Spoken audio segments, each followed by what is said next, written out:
So, example 4. Now, let's take a little bit closer look at the mantra node itself and kind of the parameters for it and what we can do with it. I'm going to go over most of the tabs, I think, but in a rapid succession. So, yeah. As we talked about, here you can define the frame range you want to render. If you want to render the current frame, the full frame range, or if you want to render the frame range only strict. Here you can define the frames you want to render. Here you can change take. I haven't really gone on with take, so let's not bother with that. Here you put the camera you want to render. I have the cam 1, which is default. This checkbox here, you can override the camera resolution. So let's say you have a 1080p or a full HD resolution on the camera. You can override it by this and put it to half that, which will basically make it 720p, or just cut that resolution in half. Or you can cut it in a 1/10 or however much you want to do. So that's override of the camera resolution. In the images tab, you can define where the pictures will be outputted to and the output device. And if you want to create intermediate directories. I usually don't do any of these because I want to output my own images on my own when I render them. So I don't do anything automatically at home, at least. At work, we always have everything you do on the farm is automated, but at home, not really. In the images tab, you also have the output subtab here, which you can have the pixel filter. I'm not too sure what that is. Sample filter, quantized. I don't even know how to say that, but regardless, you can define a gamma. The gamma is neutral here. It's 1. If you want to render gamma 2.2, that's fine. Yeah, let's see. There's nothing really else that is that important here. In extra image planes, you can go and put more components for your lighting, like spec pass, a normal pass, a blah blah blah pass, whatever. I'm gonna go over this in a separate tutorial, so let's not bother with this too much right now. Here we have deep. We can output a deep output, which is very much. You have to have it if you want to do deep compositing, which I do a lot of work, but not at home, because it's quite heavy and quite memory consuming. So yeah, metadata, nothing important here really. So that's images tab. In the rendering tab is the most important one. Here you can choose what rendering engine you want to use in the mantra. I usually tend to use the ray tracing. There's a bit different here. There's micropolygon, there's physical based rendering, or PBD, or PBR, sorry, which is mostly used nowadays in game engines. So if you're doing assets for that and want to get a physically based rendering, then you can definitely use this. They have all advantages and disadvantages. I'm not going to go into that now, but let's stick with ray tracing. You can enable depth of field, depends on what the camera, where the focus distance is. You can enable motion blur. I'm going to go over the motion blur right now. Just enable this will only enable it in camera motion blur, actually.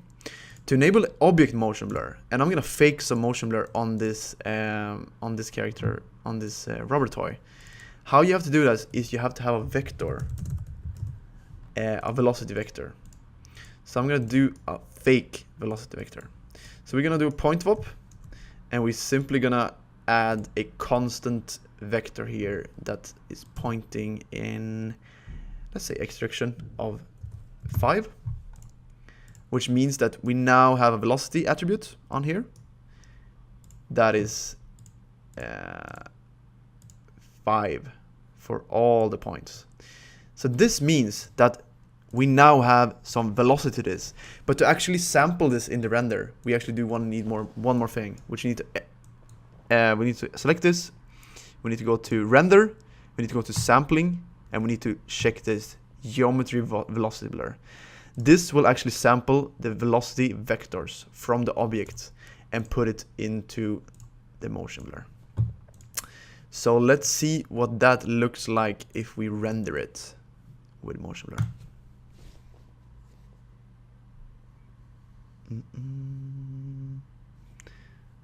Let's see. And as you can see, it actually looks like this object is moving right now. when it actually isn't, because the motion blur vectors are fake. But yeah, that's how velocity blur works in this.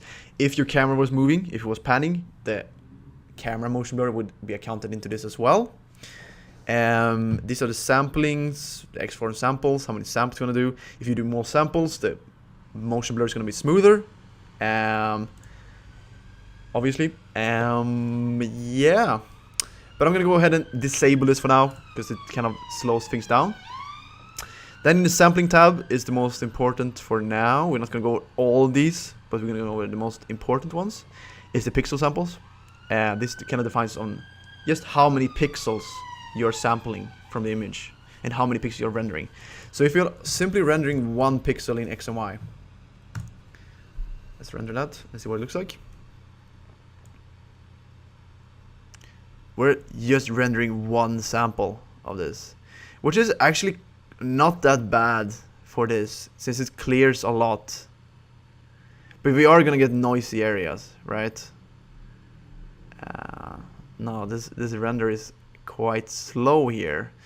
I don't know if I should go ahead and speed it up a little bit, but yeah. But to actually get less noisy images, we have to bump this to a more production quality. I usually tend to render my production quality in maybe 7 or 8. And for just the pre, I usually do with default 3x3. We're not gonna go into any of these really now. Maybe later when we talk about volumes. Limits, not really.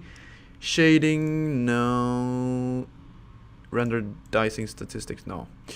Objects, we talked a little bit about. We have candidate objects, we have forced objects. Candidate objects just takes any object that is actually visible, alright? So it has to be blue here. It has to be visible in the viewport to be able to render. If we do instead the forced object, if we do this, let's try it with this. Okay, so we have a thing there, but instead we go ahead and in the viewport we do go ahead and hide this. It's not gonna render like this, but if we check it, it's gonna render, as we can see. If we instead go ahead and force these objects, force everything, this means that even if I unselect, hide these two, they are gonna render regardless.